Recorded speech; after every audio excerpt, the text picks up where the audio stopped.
தேர்தல் கூட்டணியை தேமுதிக இறுதி செய்யாததால் திமுக கூட்டணியிலும் தொகுதி பங்கீட்டில் இழுபறி நீடித்து வருகிறது. கூட்டணி கட்சிகளான இடதுசாரிகள், மதிமுக, விடுதலை சிறுத்தைகள் கட்சிகளுக்கு தொகுதி ஒதுக்குவதில் தாமதம் தொடர்ந்து வருகிறது. இது பற்றின விவரங்களை நமது செய்தியாளர் பாண்டியராஜிடம் கேட்கலாம். பாண்டியராஜ், திமுக கூட்டணியிலும் தற்பொழுது ஒரு கனத்த அமைதி நிலவிக் கொண்டிருப்பதை பார்க்க முடிகிறது. தேமுதிக இன்னும் யார் பக்கத்து செல்கிறார்கள், எந்த அணிக்கு செல்கிறார்கள் என்பதை அவர்கள் அறிவிக்கவில்லை.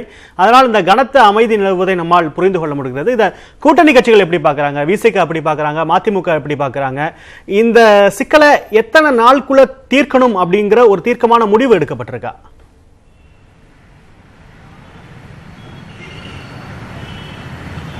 சிபி, நீங்கள் குறிப்பிட்டதை போலவே திமுகவினுடைய இந்த கூட்டணியில் ஒரு கனத்த அமைதி நிலவிக் கொண்டிருக்கிறது.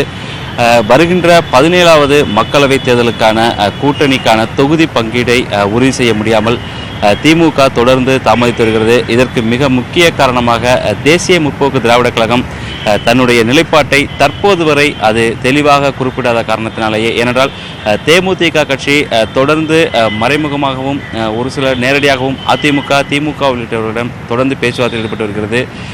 தேமுதிக 2 கட்சிகளுடனும் பேச்சுவார்த்தை நடத்துவதன் காரணமாக தொடர்ந்து இழுபறி திமுகவிலுடைய இந்த கூட்டணியில் ஏற்பட்டுக் கொண்டிருக்கிறது.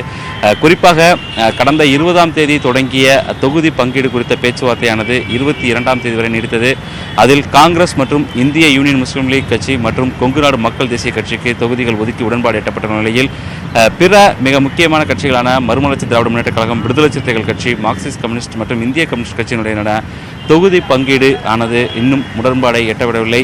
இன்னும் முதல் கட்ட பேச்சுவார்த்தை முடித்த நிலையில் 2ஆம் கட்ட பேச்சுவார்த்தைக்காக அனைத்து கட்சிகளுமே தங்களுடைய திமுகவினுடைய அதிகாரப்பூர்வ அழைப்பை எதிர்பார்த்து காத்துக் கொண்டிருக்கின்றன. குறிப்பாக தேமுதிக அதிமுக கூட்டணிக்கு செல்லாமல் திமுக கூட்டணிக்கு வரக்கூடிய பட்சத்தில் திமுக கூட்டணியில் பிற கட்சிகளுக்கு ஒதுக்கக்கூடிய கட்சி சின்னங்கள், அதாவது தொகுதிகளுடைய எண்ணிக்கையானது அதிகரிக்கக்கூடும். அல்லது தேமுதிக திமுகவினுடைய கூட்டணிக்கு வரக்கூடிய பட்சத்தில் அந்த தொகுதிகளுடைய எண்ணிக்கையானது குறைக்கப்படும். ஏனென்றால் உதயசூரியன் சின்னத்தில் போட்டியிடக்கூடிய சின்னத்திலும் குறிப்பாக ஒரு தொகுதி கேட்கக்கூடிய அனைத்து சிறிய கட்சிகளுக்கும் தொகுதியை பங்கீடானது இறுதி செய்யப்பட்டுவிட்டது.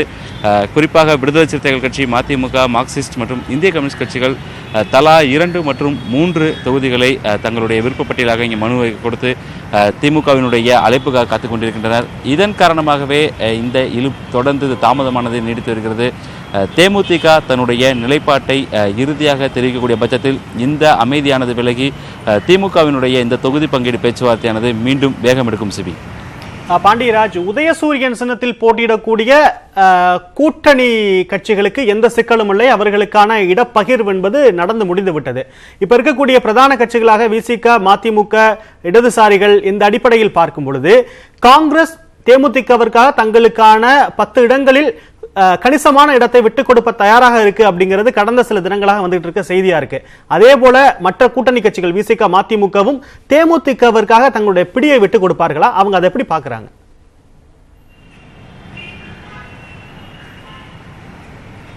நிச்சயமாக சிபி, நீங்கள் கூறியது போல காங்கிரஸ் விட்டுக் கொடுக்க முன்வந்தாலும் கூட இதே போல கூட்டணியில் உள்ள பிற கட்சிகளும் விட்டுக் கொடுப்பதற்கான வாய்ப்பு இருக்கிறது. ஏனென்றால் அவர்களுடைய ஒற்றை இலக்கு மத்தியில் இருக்கக்கூடிய இந்த பாஜகவினுடைய ஆட்சியை அகற்ற வேண்டும், அதற்காகத்தான் நாங்கள் கூட்டணி அமைத்திருக்கோம் என்று கூறுகிறார்கள். ஒருவேளை தேமுதிக திமுகவினுடைய கூட்டணிக்கு வராத பட்சத்தில் அதனுடைய தொகுதிகளுடைய எண்ணிக்கை அதிகரிக்கக்கூடும். ஆக இந்த 2 தொகுதிகள் கேட்கக்கூடிய கட்சிகளில் ஒரு சில கட்சிகளுக்கு அந்த 2 தொகுதிகள் ஒதுக்குவதற்கான வாய்ப்புகள் இருக்கிறது. ஆனால் அதிலும் ஒரு சிக்கல், காங்கிரசுடனான தொடர்ந்து அந்த பேச்சுவார்த்தையில் ஈடுபட்டு வருவதாகவும் காங்கிரஸ் உள்ஒதுக்கீட்டின் அடிப்படையில் தொகுதிகளை ஒதுக்க முன்வரக்கூடிய தகவல்கள் வந்து கொண்டிருக்கிறது. ஆனால் அதிலும் சிக்கல் இருக்கிறது. தமிழகத்தை பொறுத்த மட்டும் காங்கிரஸ் அப்படி செய்துவிட்டால் பிற மாநிலங்களும் இதே கோரிக்கைகளை எதிர்காலத்தில் அங்கே இருக்கக்கூடிய கட்சிகள், மாநில கட்சிகள் வைக்கக்கூடிய வாய்ப்புகள் இருக்கிறது.